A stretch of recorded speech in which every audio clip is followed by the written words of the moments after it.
शांति। आज 8 जुलाई 2024 के बाबा के अनमोल मधुर महावाक्य सुनेंगे। आज की बाबा की मुरली है, अपकारियों पर भी उपकार करना। बाबा कहे, भक्ति मार्ग में भक्त आत्माओं ने बाप को सर्वव्यापी कहकर कितना बाप की निंदा ग्लानि की है, परंतु संगम युग पर बाप जब आते हैं तो ऐसे भक्त आत्माओं के ऊपर ही इतना उपकार करते हैं और आकर के उन्हें ज्ञान देकर समझाते हुए उन्हें विश्व का मालिक बनाते हैं। तो बाबा कहे, तुम्हें भी ऐसे बाप समान बनना है। साथ ही साथ बाबा कहे, जैसे बाप की दृष्टि पक्की है कि ये सब आत्माएं मेरे बच्चे हैं। बाबा कहे, तुम आत्मा तो किसी को बच्चे बच्चे कह नहीं सकते हो, लेकिन तुम्हारी दृष्टि भाई भाई की जरूर होनी चाहिए। जितना ये भाई भाई की दृष्टि को विकसित करेंगे, आत्मा पावन बनती जाएंगी। तो इसीलिए बाबा कहे कि बच्चे, तुम बच्चों को अब सबको समझाना है। दुनिया के अंदर जैसे कोई भी कार्य करना हो, उसके लिए यज्ञ करते हैं। मान लो कि बारिश नहीं आ रही है, तो बाबा कहे यज्ञ करेंगे। फिर अतिवृष्टि होती है, तो क्या अतिवृष्टि को रोकने के लिए भी कोई यज्ञ है?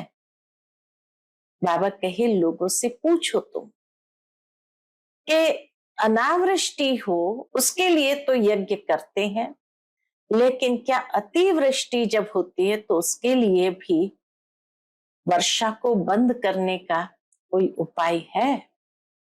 नहीं, यह तो ड्रामा प्लान अनुसार ही सब कार्य चलते हैं। तो इसीलिए बाबा कहे, तुम बच्चों को अब प्यार से बाबा को याद करना है और अपनी अवस्था को बहुत सुंदर बनाना है। सुनते हैं आज के बाबा के अनमोल मधुर महावाक्य। ओम शांति। मीठे बच्चे, बाप समान अपकारियों पर भी उपकार करना सीखो, निंदक को भी अपना मित्र बनाओ। आज की मुरली से प्रश्न है, बाप की कौन सी दृष्टि पक्की है? तुम बच्चों को कौन सी पक्की करनी है? उत्तर, बाप की दृष्टि पक्की है कि जो भी आत्माएं हैं सब मेरे बच्चे हैं, इसलिए बच्चे बच्चे कहते रहते हैं। तुम कभी भी किसी को बच्चे बच्चे नहीं कह सकते हो। तुम्हें यह दृष्टि पक्की करनी है कि यह आत्मा हमारा भाई है। भाई को देखो, भाई से बात करो, इससे रूहानी प्यार रहेगा। क्रिमिनल ख्यालात खत्म हो जाएंगे, निंदा करने वाला भी मित्र बन जाएगा। ओम शांति। रूहानी बाप बैठ समझाते हैं। रूहानी बाप का नाम क्या है? जरूर कहेंगे शिव। वह सबका रूहानी बाप है, उनको ही भगवान कहा जाता है। तुम बच्चों में भी नंबरवार पुरुषार्थ अनुसार समझते हैं। यह जो आकाशवाणी कहते हैं, अब आकाशवाणी किसकी निकलती है? शिव बाबा की। इस मुख को, ब्रह्मा बाबा के मुख को आकाश तत्व कहा जाता है। आकाश के तत्व से वाणी तो सब मनुष्य की निकलती है। जो भी सब आत्माएं हैं अपने बाप को भूल गई है। अनेक प्रकार के गायन करते रहते हैं, जानते कुछ भी नहीं। गायन भी यहाँ करते हैं, सुख में तो कोई भी बाप को याद नहीं करते। सभी कामनाएं वहां पूरी हो जाती है। यहाँ तो कामनाएं बहुत रहती है, बरसात नहीं होती तो यज्ञ रचते हैं। ऐसे नहीं कि सदैव यज्ञ करने से बरसात पड़ती है, नहीं, कहाँ फैमिन पड़ता है। बल यज्ञ करते हैं परंतु यज्ञ करने से कुछ होता नहीं है, ये तो ड्रामा है। आफतें जो आनी है वह तो आती ही रहती है। कितने ढेर मनुष्य मरते हैं, कितने जानवर आदि मरते रहते हैं, मनुष्य कितने दुखी होते हैं। क्या बरसात को बंद करने के लिए भी यज्ञ है? पूछते बाबा, क्या बरसात को बंद करने के लिए भी यज्ञ है? जब एकदम मूसलाधार बरसात होगी तो यज्ञ करेंगे। इन सब बातों को अभी तुम समझते हो और तो क्या जाने। बाप खुद बैठ समझाते हैं। मनुष्य बाप की महिमा भी करते हैं और गाली भी देते हैं। वंडर है, बाबा की ग्लानि कब से शुरू हुई?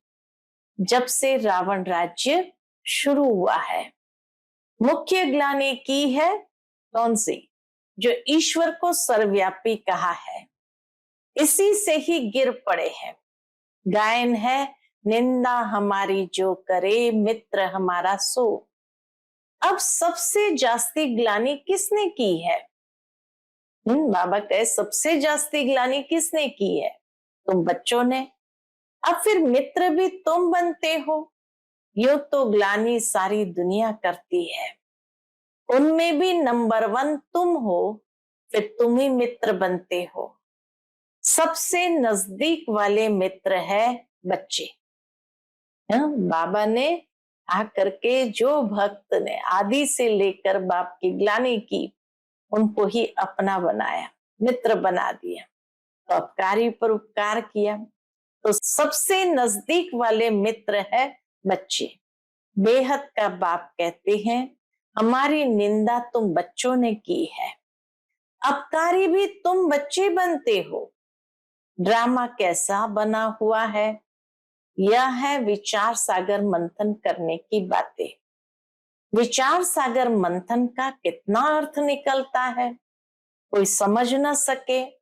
बाप कहते हैं तुम बच्चे पढ़कर उपकार करते हो। गायन भी है, यदा यदा ही धर्मस्य। भारत की बात है। खेल देखो कैसा है। शिव जयंती अथवा शिवरात्रि भी मनाते हैं, वास्तव में अवतार है एक। अवतार को भी ठीक कर भीतर में कह दिया है। बाप उलाहना देते हैं, गीता पाठी श्लोक पढ़ते हैं परंतु कहते हैं हमको पता नहीं। तुम ही प्यारे ते प्यारे बच्चे हो। बाबा कितना प्यार करता है। तुम ही प्यारे ते प्यारे बच्चे हो। कोई से भी बात करेंगे तो बच्चे बच्चे ही कहते रहेंगे। बाप की तो वह दृष्टि पक्की हो गई है। सब आत्माएं हमारे बच्चे हैं। तुम्हारे में से एक भी नहीं होगा, बाबा कहे तुम्हारे में से एक भी नहीं होगा जिसके मुख से बच्चा अक्षर निकले। यह तो जानते हैं कोई किस मर्तबे वाला है, क्या है। सब आत्माएं हैं। यह भी ड्रामा बना हुआ है, इसलिए कुछ भी गम खुशी नहीं होती। सब हमारे बच्चे हैं। कोई ने मेहतर का शरीर धारण किया है, कोई ने फलाने का शरीर धारण किया है। बच्चे बच्चे कहने की आदत पड़ गई है। बाबा की नजर में सब आत्माएं हैं। उनमें भी गरीब बहुत अच्छे लगते हैं, क्योंकि ड्रामा अनुसार उन्होंने बहुत ग्लानि की है। अब फिर मेरे पास आ गए हैं। सिर्फ ये लक्ष्मी नारायण है जिनकी कभी ग्लानि नहीं की जाती। श्री कृष्ण की भी बहुत ग्लानि की है। वंडर है ना, श्री कृष्ण ही बड़ा बना तो उसकी ग्लानि नहीं है। छोटेपन में इतनी ग्लानि कर दी, लेकिन वही श्री कृष्ण जब बड़ा बना तो उसकी ग्लानि नहीं है। श्री नारायण की ग्लानि नहीं है, ये ज्ञान कितना अटपटा है, ऐसी गुह्य बातें कोई समझ थोड़ी सकते हैं। इसमें चाहिए सोने का बर्तन। इस ज्ञान को समझने के लिए चाहिए सोने का बर्तन। वह याद की यात्रा से ही बन सकता है। यहां बैठे भी यथार्थ याद थोड़ी करते हैं। ये नहीं समझते कि हम छोटी आत्मा है। याद भी बुद्धि से करना है। ये बुद्धि में आता नहीं है।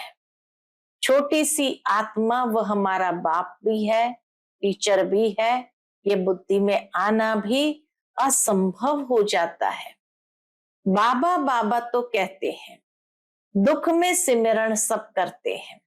भगवान वाच है ना, दुख में सब याद करते हैं, सुख में करे न कोई। दरकार ही नहीं याद करने की। यहाँ तो कितने दुख आफतें आदि आती है। बाबा के यहाँ तो इतने दुख आफतें आदि आती है, याद करते हैं, हे भगवान रहम करो, कृपा करो।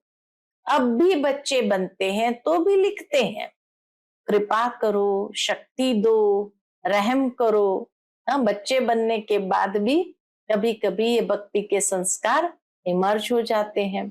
बाबा लिखते हैं, शक्ति आप ही योग बल से लो, अपने ऊपर कृपा रहम आप ही करो। ये नहीं कि बाबा से मांगते रहें, अपने ऊपर कृपा रहम आप ही करो, अपने को आप ही राज तिलक दो। युक्ति बताता हूं कैसे दे सकते हो। टीचर पढ़ने की युक्ति बताते हैं, स्टूडेंट का काम है पढ़ना, डायरेक्शन पर चलना। टीचर कोई गुरु थोड़ी है जो कृपा आशीर्वाद करे।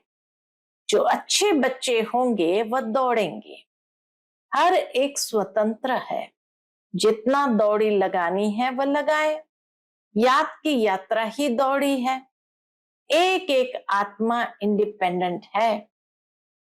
भाई बहन का भी नाता छुड़ा दिया, भाई भाई समझो, फिर भी क्रिमिनल आय छूटती नहीं है। वह अपना काम करती रहती है। इस समय मनुष्य के अंग सब क्रिमिनल है। किसको लात मारी, घुसा मारा तो क्रिमिनल अंग हुआ ना। अंग अंग क्रिमिनल है। वहां कोई भी अंग क्रिमिनल नहीं होगा। यहाँ अंग अंग से क्रिमिनल काम करते रहते हैं। सबसे जास्ती क्रिमिनल अंग कौन सा है? आंखें। हाँ, सबसे जास्ती क्रिमिनल अंग है आंखें। विकार की आश पूरी नहीं हुई तो फिर हाथ चलाने लग पड़ते। पहले पहले है आंखें। तब सूरदास की भी कहानी है कि उसने अपनी आंखों को ही फोड़ दिया। शिव बाबा तो कोई शास्त्र पढ़ा हुआ नहीं है, यह रथ पड़ा हुआ है। शिव बाबा को तो ज्ञान का सागर कहा जाता है। यह तुम समझते हो कि शिव बाबा कोई पुस्तक नहीं उठाता। मैं तो नॉलेजफुल हूं, बीज रूप हूं। यह सृष्टि रूपी झाड़ है, उसका रचयिता है बाप। बीज बाबा समझाते हैं, मेरा निवास स्थान मूल वतन में है। अभी मैं इस शरीर में विराजमान हूं और कोई कह न सके कि मैं इस मनुष्य सृष्टि का बीज रूप हूं। मैं परम पिता परमात्मा हूं, कोई कह नहीं सकेगा। सेंसिबल कोई अच्छा हो, उनको कोई कहे ईश्वर सर्वव्यापी है तो झट पूछेगा, क्या तुम भी ईश्वर हो? क्या तुम अल्लाह साईं हो नहीं सकता। परंतु इस समय कोई सेंसिबल नहीं है। अल्लाह का भी पता नहीं, खुद ही कहते हैं अल्लाह हूं, अल्लाह हूं। वह भी इंग्लिश में कहते हैं ओमनी प्रेजेंट। अर्थ समझे तो कभी नहीं कहे। बच्चे अब जानते हैं। क्या जानते हैं? शिव बाबा की जयंती सो नए विश्व की जयंती। उसमें पवित्रता, सुख, शांति सब कुछ आ जाता है। शिव जयंती सो कृष्ण जयंती, शिव जयंती सो नए विश्व की जयंती, शिव जयंती सो कृष्ण जयंती, सो दशहरा जयंती, रावण के ऊपर विजय प्राप्त हुआ। शिव जयंती सो दीपमाला जयंती, शिव जयंती सो स्वर्ग जयंती, सब जयंती आ जाती है। बाबा कहे शिव जयंती सो नए विश्व की जयंती, शिव जयंती सो श्री कृष्ण जयंती, सो दशहरा जयंती, सो दीपमाला जयंती, सो स्वर्ग जयंती। तो सब जयंतियां आ जाती है। ये सब नई बातें बाप बैठ समझाते हैं। शिव जयंती सो शिवालय जयंती, वैशालय मरंती। शिव जयंती सो शिवालय जयंती, वैशालय मरंती।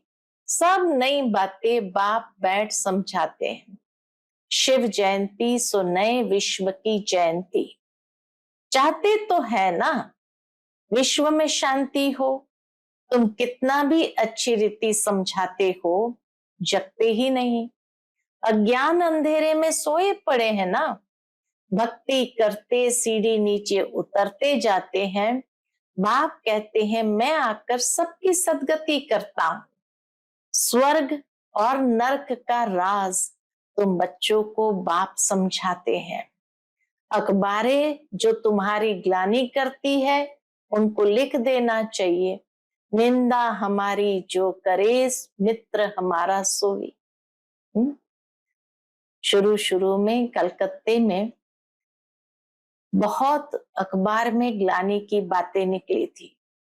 इतनी निंदा की हुई थी, पूरा पेज अखबार का भर करके ग्लानि लिखी हुई थी।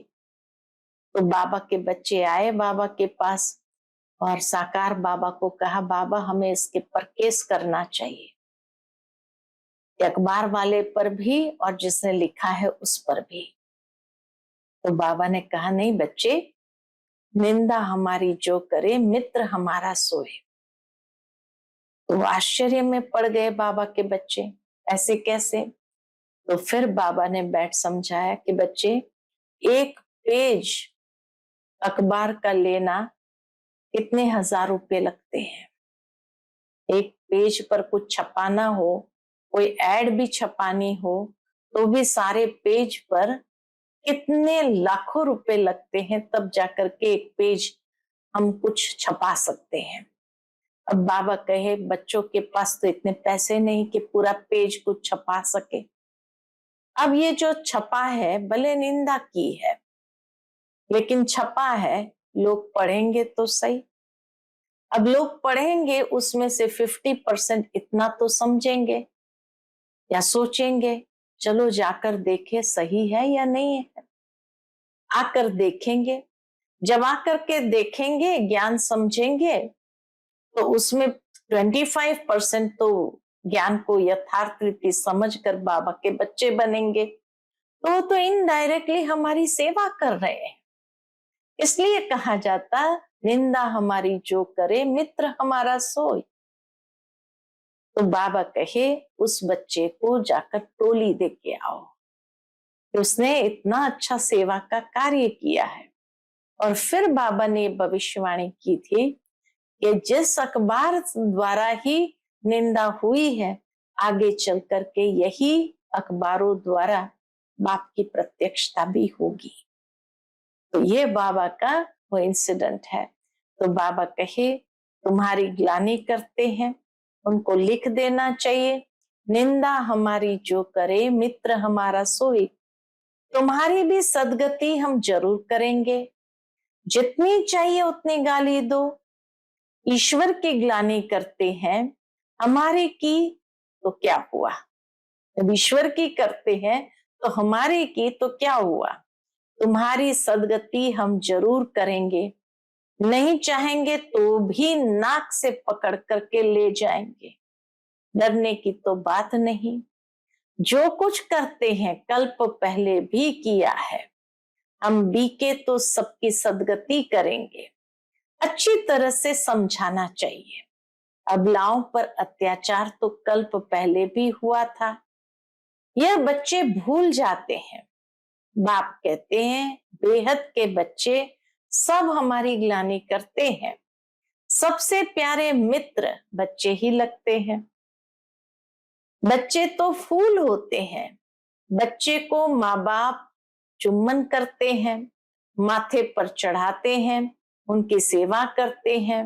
बाबा भी तुम बच्चों की सेवा करते हैं। अभी तुमको ये नॉलेज मिली है, अभी तुमको ये नॉलेज मिली हुई है, जो तुम साथ में ले जाते हो। जो नहीं लेते उनका भी ड्रामा में पार्ट है, वही पार्ट बजाएंगे। हिसाब किताब चुकतो कर घर चले जाते हैं। स्वर्ग तो देख न सके, सब थोड़ी स्वर्ग देखेंगे, ये ड्रामा बना हुआ है। पाप खूब करते हैं, आएंगे भी देरी से। तमो प्रदान बहुत देरी से आएंगे। ये राज भी बहुत अच्छा समझने का है। अच्छे अच्छे महारथी बच्चों पर भी ग्रहचारी बैठती है तो झट गुस्सा आ जाता है, फिर चिट्ठी भी नहीं लिखते हैं। बाबा भी कहते हैं कि उनकी मुरली बंद कर दो। ऐसे गुस्सा करते हैं जो डिस सर्विस करते, तो उनकी मुरली बंद कर दो। ऐसे को बाप का खजाना देने से फायदा ही क्या। फिर कोई की आंख खुले तो कहेंगे भूल हुई, कोई तो परवाह नहीं करते। इतनी गफलत नहीं करनी चाहिए। ऐसे बहुत ढेर है, बाप को याद भी नहीं करते हैं। कोई को आप समान भी नहीं बनाते हैं। नहीं तो बाबा को लिखना चाहिए, बाबा हम हर दम आपको याद करते हैं। कई तो फिर ऐसे हैं जो सबका नाम लिख देते हैं। फलाने को याद देना, यह याद सच्ची थोड़ी है। हाँ, इसको भी याद देना, उसको भी याद देना, तो बाबा का ये याद सच्ची थोड़ी है। झूठ चल न सके, अंदर दिल खाती रहेगी। बच्चों को पॉइंट तो अच्छी अच्छी समझाते रहते हैं। दिन प्रतिदिन बाबा गुह्य बातें समझाते रहते हैं। दुख के पहाड़ गिरने वाले हैं। सतयुग में दुख का नाम नहीं है। अभी है रावण राज्य। मैसूर का राजा भी रावण आदि बनाकर दशहरा बहुत मनाते हैं। राम को भगवान कहते हैं। राम की सीता चोरी हुई, अब वह तो सर्वशक्तिमान ठहरा, उसकी चोरी कैसे हो सकती। यह सब है अंधश्रद्धा। इस समय हर एक में 5 विकारों की गंदगी है। फिर भगवान को सर्वव्यापी कहना यह बहुत बड़ा झूठ है। तब तो बाप कहते हैं यदा यदा ही धर्मस्य, मैं आकर सचखंड सच्चा धर्म स्थापन करता हूं। सचखंड सतयुग को, झूठ खंड कलयुग को कहा जाता है। अभी बाप झूठ खंड को सचखंड बनाते हैं। अच्छा, मीठे मीठे सिकिलदे बच्चों प्रति माता पिता बाप दादा का याद प्यार और गुड मॉर्निंग। रूहानी बाप की रूहानी बच्चों को नमस्ते। हम सब रूहानी बच्चों की रूहानी माता पिता बाप दादा को याद प्यार, गुड मॉर्निंग और नमस्ते। नमस्ते, शुक्रिया बाबा, शुक्रिया। आज की मुरली से धारणा के लिए मुख्य सार है। पहली पॉइंट, इस गुह्य व अटपटे ज्ञान को समझने के लिए बुद्धि को याद की यात्रा से सोने का बर्तन बनाना है। याद की रेस करनी है। याद द्वारा ही बुद्धि का बर्तन सोने का बन सकता है, अर्थात पावन बन सकता है। दूसरी पॉइंट, बाप के डायरेक्शन पर चलकर पढ़ाई को ध्यान से पढ़कर अपने ऊपर आपे ही कृपा व आशीर्वाद करनी है। अपने को राज तिलक देना है। अपने को राज तिलक देना है। निंदक को अपना मित्र समझ उनकी भी सदगति करनी है। आज का बाप दादा का मधुर वरदान हम बच्चों के प्रति है। ऊपर से अवतरित हो अवतार बन सेवा करने वाले साक्षात्कार मूर्त भव। ऊपर से अवतरित हो अवतार बन सेवा करने वाले साक्षात्कार मूर्त भव। जैसे बाप सेवा के लिए वतन से नीचे आते हैं, ऐसे हम भी सेवा के प्रति वतन से आए हैं। ऐसे अनुभव कर सेवा करो तो सदा न्यारे और बाप समान विश्व के प्यारे बन जाएंगे। ऊपर से नीचे आना माना अवतार बन अवतरित होकर सेवा करना। सभी चाहते हैं कि अवतार आए, हमको साथ ले जाए। तो सच्चे अवतार आप हो जो सबको मुक्ति धाम में साथ ले जाएंगे। जब अवतार समझकर सेवा करेंगे तब साक्षात्कार मूर्त बनेंगे और अनेकों की इच्छा पूर्ण होगी। आज का स्लोगन है, आपको कोई अच्छा दे या बुरा, आप सबको स्नेह दो, सहयोग दो, रहम करो। आपको कोई अच्छा दे या बुरा, आप सबको स्नेह दो, सहयोग दो, रहम करो। मुरली के हिसाब से ही जो कोई सहयोग दे या न दे, कोई अच्छा दे या न दे, लेकिन बाबा का यही समझो, मुझे देना है, मुझे करना है। अच्छा, ओम शांति।